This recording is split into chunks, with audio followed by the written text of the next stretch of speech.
My goodness, welcome to the Amazon Connect podcast, episode 4, where, as promised by Mark in episode 2, we were going to use proficiency-based routing to route a guest into the podcast. Right, that's right. So we're all experts in Amazon Connect, but as with proficiency-based routing, some are more expert in certain areas than others. That is We right. wanted to make sure that we always have the best of the best. And so along with myself, Douglas Park, and Mark Rudkowski, we have one of my favorite people in the universe, Anjan Mukherjee, who you can see, hopefully, if you're on YouTube, who is you're more than a product manager these days, aren't you, Anjan? Tell us your title.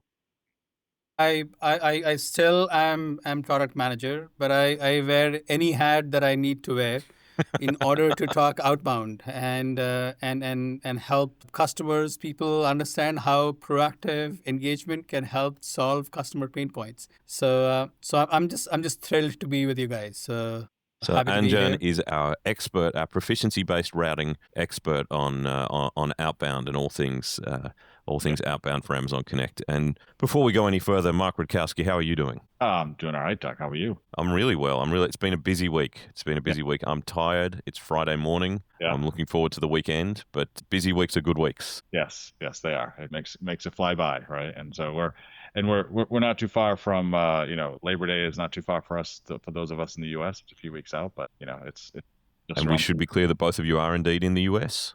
So evening time for you. That's right. And talking about Fridays, you may say it is, some people may say it is Thursday, but I consider this is Friday phase 1. So and for our sports interested listeners, and particularly for the massive number of people on the globe who follow cricket, may be interested to know that the last time Anjan and I laid eyes on each other was in fact in person. He flew all the way over to Melbourne to see the Boxing Day Test match between India and Australia just this past Boxing Day. Brought his sons, I brought my sons, and it was a magical time, a fantastic Test series. Mark, I know you love cricket, so you would have loved to have been there. I'll just nod my head, yes. Yes. But Mark doing his best to agree. I heard those 5-day matches are fantastic. They just go on forever. 5 days with no result. There you go. Yes, that's right. Yeah. But I respect the passion that you two have for this sport. India managed to get a test match just the other day against England. That was a 5-day match that had no result, and it felt like a victory to me.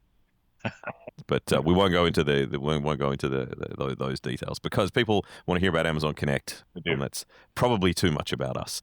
So, Mark, why don't you go first with your favorite new release since the last podcast? Yeah. Well, actually, I know a big one here, right, Doug, was the API for real-time position of queue. Right? Big one. So maybe we start with that because I feel like okay. Well, I feel very passionately about this one because I think people give the baton to you.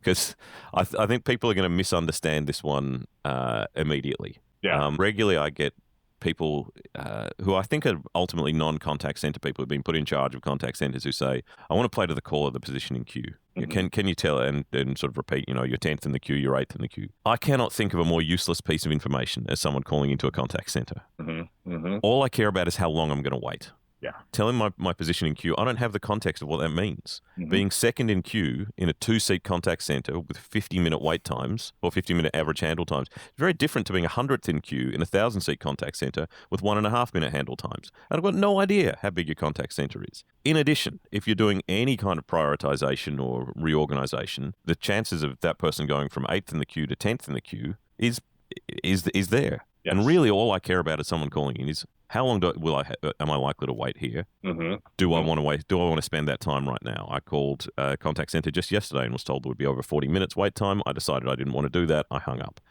That's the piece of information that's useful. But that's not what this is for. This is, and so the reason I've gone on that big rant is because I don't want people to misunderstand it. We're not saying you should play the positioning queue.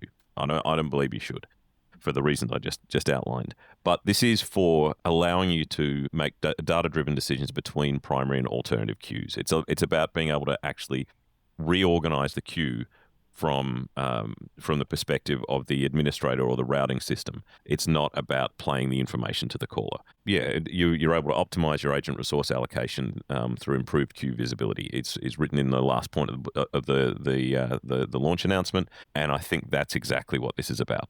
It's about what should I do with this contact, not what should I tell this contact. But I think my passion has overflowed on that one, and people are probably tuned out. They're not as interested as I am. So, Mark, we've also launched the enhanced third-party application support in the agent workspace. Would you like to tell us about that? Yeah, so we've been continuing to enhance how our customers can build third-party capabilities into the agent workspace. So this is really enhancements that we're continuing to make around our SDK that really enable that flexibility to enable certain interactions within particularly around agents, and giving them the ability, reduce the number of clicks, for example, to do certain actions, within 3P applications. So it's something that you'll see more and more of, with the agent workspace, in terms of really giving that flexibility and that customization, overall, in terms of building those agent experiences, for your customers and for your agents as well. So that is something that we're continuing to improve upon, and you'll see more and more of that coming in the near future. Yeah, and I think it's worth repeating, because it always bears repeating, that our mission with the agent workspace and all the features and capabilities of it is to bring the time to competency for a new agent down to as close to 1 day as we can. 100%. So have all the tools they need, have all the direction, all the instruction, recommendations, process flows, and in this case, if there's a third-party app they need, that's available right there, and they can get going, and you're getting value out of that agent, and they're working as productively as possible, as soon as possible. You've used the term, we want to make the agent superhuman, and that's the goal, right, is to enable them with the right context at the right time with that right interaction. And so that's, that's super important as part of that. And this is, again, another one of those tools that we're giving, our developers to enable them to easily build those type of custom applications within the agent workspace. And the agent workspace, I think, is going to be, it's been centrally important from its launch, but it's going to become even more important as our view of how AI is going to interact in the contact center. And we can't do a podcast without talking about generative AI, but I was hearing someone at least once, maybe twice. I was hearing someone talk the other day about, the idea is that the AI will handle more of the interaction up front and push more, and the agent will handle less and less, because it'll be where things become complex, or the AI needs correction, or the human just wants to speak to another human. Whereas I think, and it's sort of a horizontal view of the interaction. Whereas I think what we're looking at from our perspective is more of a vertical view of where AI sits, in that the human will be the one interacting with the human, but the agents and tools, and by agents I mean AI agents and tools, will be doing more of the tasks underneath. Anjan calls into my contact center. I might answer the call as Doug, but in the background, the agents, I'll keep making that distinction, will go off and authenticate him. We'll go off and check his credit limit, check his balance, check his, do whatever tasks in the background, but I'm the one actually doing the talking. So that's what I mean by that sort of, the top layer is going to be the human, and then all those layers underneath, and we're going to see AI push more and more in that direction, rather than that horizontal view, which is AI is going to do everything up front, and then it's going to hand off to an agent who's going to do everything out the back. Yeah, and I think that's a really important distinction for how we're approaching AI in the contact center, as opposed to some other other players out there in the market. Yeah, and particularly, this is where customers can start easy, right, with a lot of the low value, right, interactions that they have with customers. Again, this is kind of that crawl, walk, run, type approach, and having the human in the middle of that is also important, right? Particularly, it's a better experience. The criticality of that transaction goes up, right? As financial customers, right, is a good example where, right, there are just certain transactions today that you're not going to let an AI agent handle right now, right? And that's just because you don't want them hallucinating $50,000 out of your bank account. Not gonna. Okay, now there's a perfect seamless handover, like the pros we are, because the latest feature release, Amazon Connect Outbound Campaigns, supports multiple profile campaigns and enhanced phone number retry sequencing, is a new feature of our outbound campaigns, which I think is the perfect intro to Anjan's topic this week, which we're going to go deep on. As always, for those new to the podcast, we try and cover off some new releases and then have a larger topic in the back half where we find out about an interesting area of Amazon Connect, and there are few as interesting as outbound campaigns. So, Anjan, without further ado, would you mind letting us know or giving us an outline of why Amazon Connect got into the outbound space in the first place? Because historically, dialers have been quite often separate platforms within the contact center, separate from the ACD. And traditionally, we've been thought of an inbound platform too, right? Like that, Indeed. we focused on that use case for a very long time with Connect. And so I'm super excited that, we have these outbound engagement capabilities now, Anjan, right? So, but, love to hear, your perspective and take in terms of. Yeah, you've been there in on the ground floor. So give us give us the journey. Great. And like I briefly mentioned, I mean, this is a space I thoroughly enjoy, and I'm willing to talk about it with anybody who's willing to listen. Sometimes even if they're not willing to listen, I'm happy to. Well, they're stuck in there right now, so they got no choice. Yeah, and you have two willing participants hanging on your every word. Yeah, that's perfect. So the business strategy, honestly, is fairly straightforward, and we are all consumers of as we are consumers of inbound because we call into contact centers whenever we have an issue.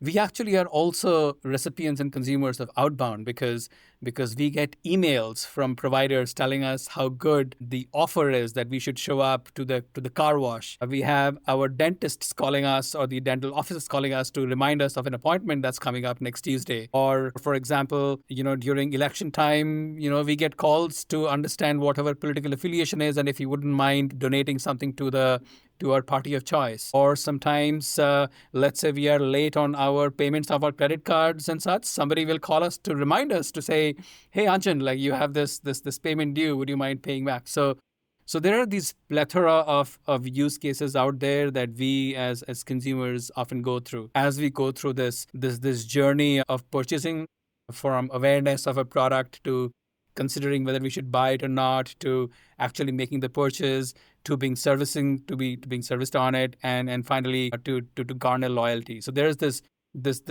as a consumer purchase pattern we kind of go through, and through this entire pattern there are awareness mechanisms, there are notifications, there is alerts, there is servicing calls, there is financial hardship support mechanisms, there is retention campaigns. These are all stimuli that happens to each one of us as we kind of go through the cycles. And if you think about it, even from that's the reason why Amazon Connect felt that this was a very natural extension to serving customers, especially in a customer service space, given that we already have these core capabilities around customer service. And this is not much different if you think about it. Dialers, you talked about, again, this is not a new term. We have had dialers since the early 90s, perhaps mid 90s or so. So they have been around. But like everything at Amazon, everything at Connect, we are not about just checking boxes, looking at competitors, and then seeing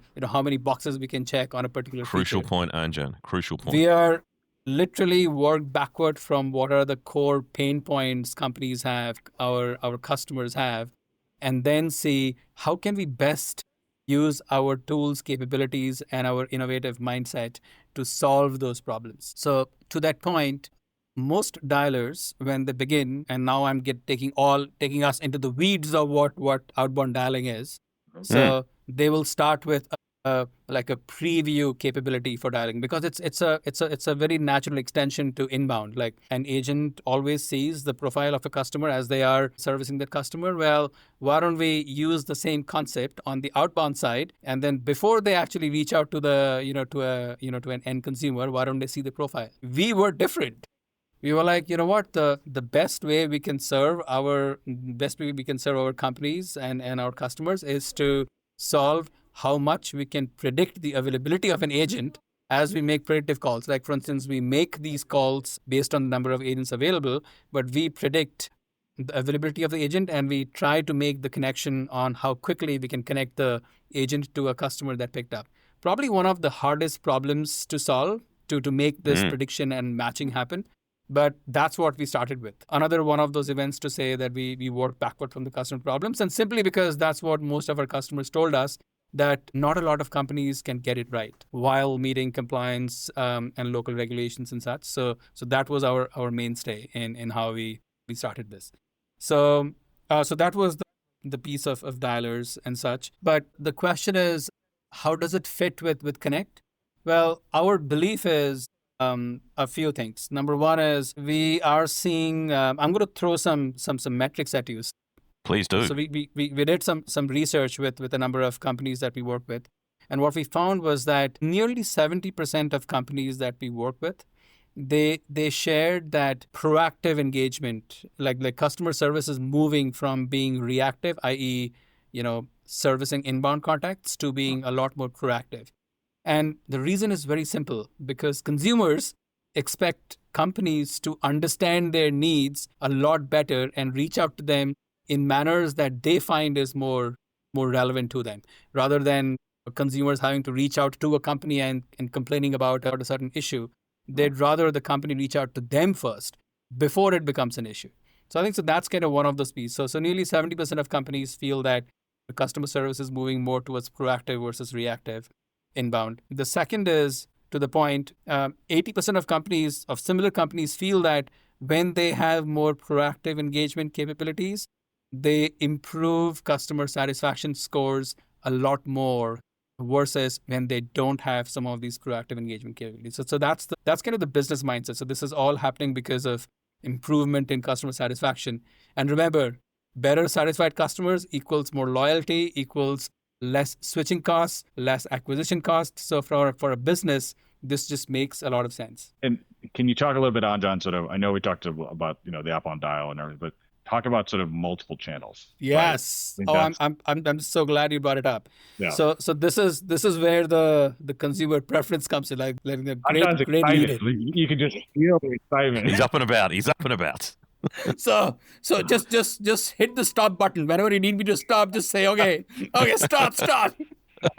We love it. This is what we love. So this goes back to the consumer preferences. So we are seeing that, like, consumers, they like to be reached out to, they like to be proactively engaged with in different channels at different phases of their communication channels. Like, for instance, SMS, mobile interactions are becoming a lot more prevalent. Like, text-based interactions are becoming a lot more prevalent. Social media is becoming a lot more prevalent. So I think that those are the other ways to engage. And Amazon Connect, being an omni-channel provider, we support that. Like, we do that for inbound just like we do it, and it's very seamlessly that we offer the same thing for outbound as well, is to offer proactive engagement across different channels, because we want to enable companies to engage with their customers in channels that they prefer, and very importantly, in moments that matter. So it's not like randomly sending an email, but then send an email to Mark, perhaps about something that he's looking for,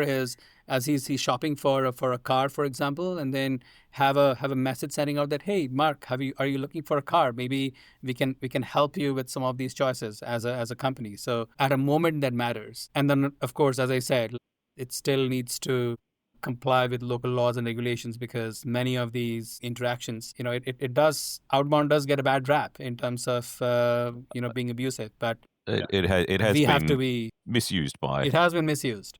Yeah. So we are extremely conscious to provide features and capabilities to companies so that they can support the compliance features, support some of these compliance capabilities. And that kind of goes without saying. That's kind of our absolute base level. So I think that's how it fits. An example use case might be a collections use case where someone's coming up, their payments coming up for soon. So you send an SMS to just give them a nudge, just remind them. And maybe it moves into 2 or 3 days late, and you might send an email, maybe another SMS. But Correct. Then it starts to get into delinquency, and that's where, okay, it's now worth our time as getting a human to give them a call and say, Yes. Look, Mark, we really need you to pay this, otherwise there's going to be action taken. And then at that point, it's always interesting to look at the tail of these things as well. At that point, you can look at what percentage of people are now never going to pay. Yes. Is it worth calling them again, or do you want a low-cost way, just another SMS? Because if we can get even 1 or 2% of them to actually pay their bill, then that's all worth it. I think that's absolutely right.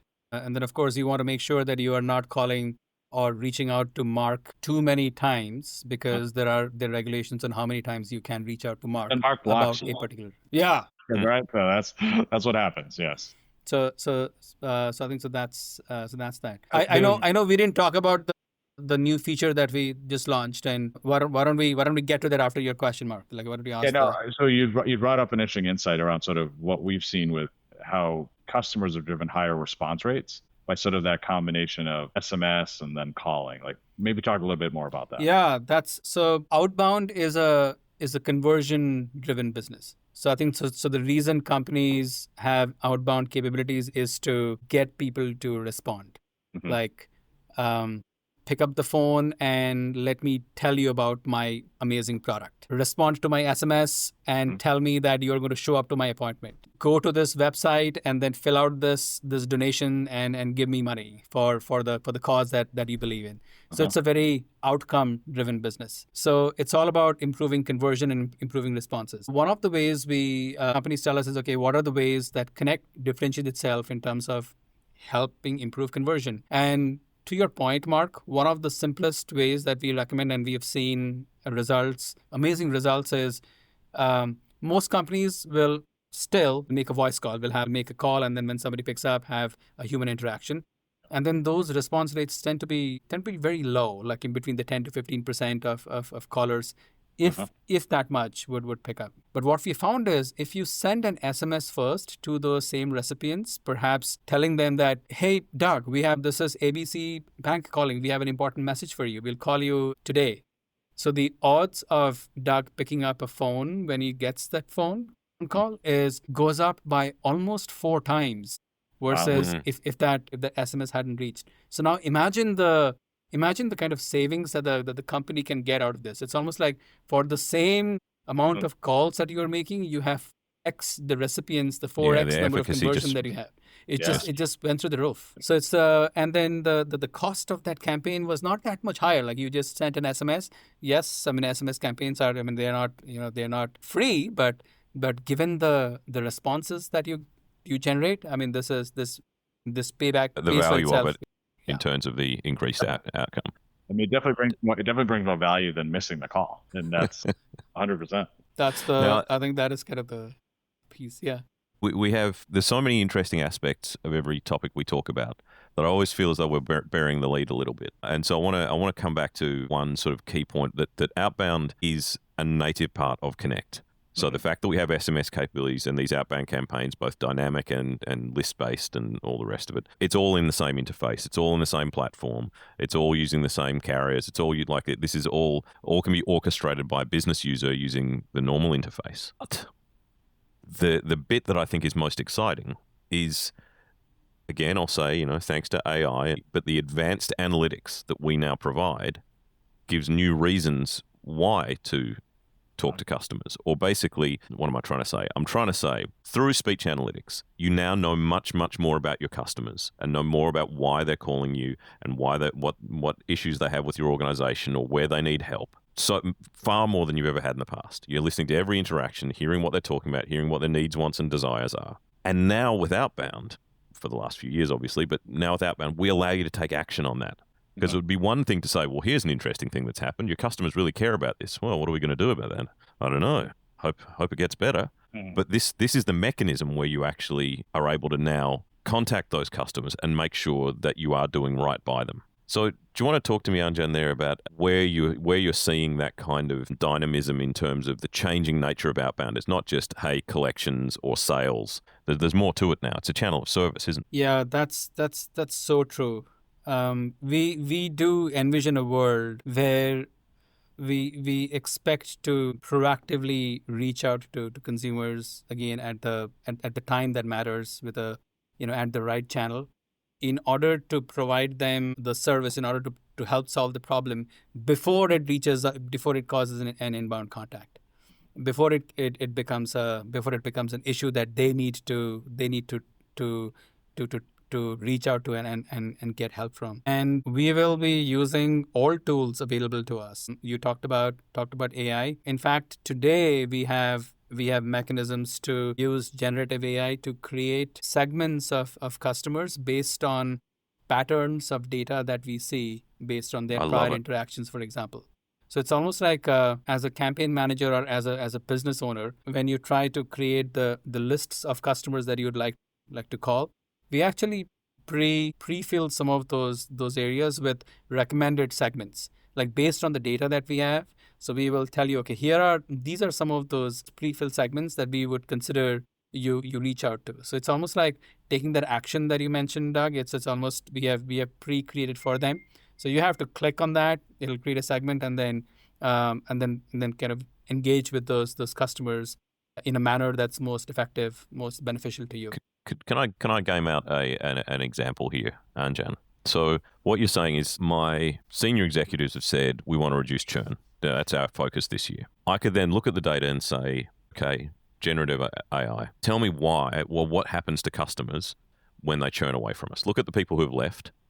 And give me some insight. What's happening on those calls? What's happening with their contact patterns and all the rest of it? So it could be, hey, someone calls us twice in a month, or no, and someone who churns usually calls us at least twice in a month before they churn, because they're calling up to try and they're annoyed or whatever. So now you can create a segment to say, okay, looking across who's increased their contact rate to us. I want to do an outbound campaign to call up those people and say, hey, Anjan, I see you've contacted us a couple of times recently. I want to make sure you're super happy with the service, that everything's working well for you because you're a valued customer. So giving that real targeted outbound experience to the exact people you want to talk to, and then thereby draw a straight line back to the senior executives who you can say, well, as a contact center, we are contributing directly to our reduction of churn by this mechanism. We can see, like you see after your campaign, there's 7% reduction in churn. You can say, well, that is a direct consequence of us targeting these outbound. Is that the sort of thing you're talking about? That's exactly right. And what you just described is something that you can do right now. So because we actually have a metric which says number of like a frequent caller attributes. We have a service called calculated attributes within Amazon Connect, and through that you can actually create an attribute called frequent callers, which you can define as customers who have called the contact center more than 2 times over the last 7 days. Use that attribute as a way to create a segment, and use natural language to create a segment where of all frequent callers to the contact center. To follow the chain of thought that you had, use dashboards and reporting for that campaign when you reached out to those company and those customers, end customers. The ones that picked up, how many of them actually talked to you when you engage them. Maybe you send them an email when you send them an SMS to offer some kind of service recovery per se. And then you can do analytics on that cohort of customers to correlate back to your senior executives' point about of the total customers that were about to churn, these were the ones that we reached out to successfully. They responded, they converted. And you can see that the customers that we reached out to, their churn was much lower than the others that we couldn't, even though we tried. So that's your direct connection to an outcome-based metric. Yeah, and that's it. You're putting meat on the bones of the whole thing right there. That's it. That's business value right there. That's the power of proactive engagement. And the power of it all being on one platform, that you're feeding back information, this virtuous loop comes back round. Information, act on it, report on it, background. So like how we started this conversation with, like, dialers used to be a separate vendor, a separate point solution that would have to be stitched together with the inbound solution, mapping data back and forth and such. So yes, we are way more than a dialer right now, but the power of the product comes in because we are one application, all the way from managing your data to creating your segments, to setting your rules and contact strategies using campaigns, orchestrating across different channels, executing those campaigns in a very scalable manner, seeing the analytics in very intuitive dashboards. And back to your point, Doug, taking that data back to making your segments a lot better. So I think that's the virtuous loop that we believe that we can afford. And I'm pretty sure we probably have a few videos on YouTube, right, that's demonstrating some of this. So we'll dig those out and we'll put them onto the pod, right? So absolutely. Right. I think that would be seeing great. it, right? I think is also great, right? As part of that, you did a great job ending it on, John. But right, seeing it. Always, yeah. This is although people should just trust what I just said, that's why I just said it. Yeah. But just in case that doesn't happen, we will, like, the videos are going to help. Yeah.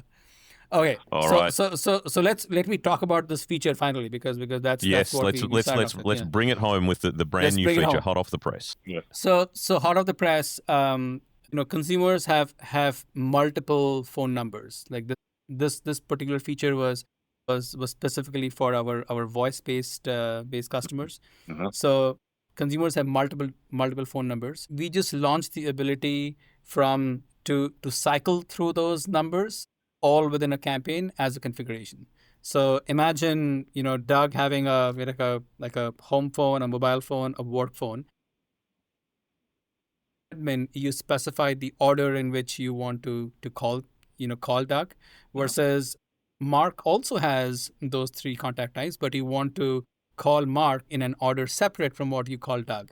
So now we just have the ability from within for you to kind of set the criteria, the sequencing for each recipient, for each individual on what sequence you want to call them as you are trying to reach them for whatever it is that you want to have the campaign go out to. So we just launched the ability to go do that as a configuration from within the campaign. Once again, I mean, this opens up doors to engage with customers in other ways as well than just like a single one contact number. So that's one. So that was one of the capabilities.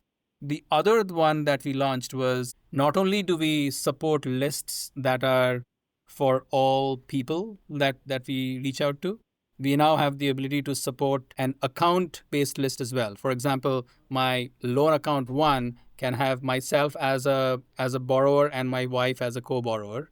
So we now have the ability to cycle through accounts and have the ability to know which borrowers, which phone should we contact. So go first, in your first pass for account 1, reach out to account holder 1 on their cell phone. On the second try, reach out to account holder 2 on their home phone, and then so on and so forth. So we launched both of these capabilities, which unlocks use cases for companies who have their businesses both at an account level, because that's how they run their business. Or we obviously also had the ability to manage, contacts or just recipients as people. So we now support both. Exciting all of launch this, for us. And all of this, you launch Anjan, it's all about making your outbound more effective. It's about how do you get to the right customer at the right time in the right way, using the right data for the right reasons. Each release, it just gets more and more effective. That's what stands out to me. That's what we believe. That's what we believe in. Yes. Now, I don't think any of us want to end. We all could keep talking about this for hours. Okay, I'm gonna highlight that we're over 30 minutes now. Yeah, I know. We tried to aim for 30. Yeah. One of these episodes, just one. We'll get it under 30. I'll try and edit. But thank you so much, Anjan, for being our very first guest routed into the podcast. You're very generous with your time and with your info. You're going to be known as the first official guest of the Amazon. Official guest card. This is, that goes straight to my LinkedIn profile, my resume from this point forward. Yeah. Yes. That's that's the budget we have to afford. Yeah. Hey, all right, we are all trying to drive conversion at the end of the day. So this is what we do. That's exactly right. So without further ado, thank you both and see you on the next one. See everybody. Have a great weekend, Fantastic. guys. See everybody. Bye. You guys take care. Bye now.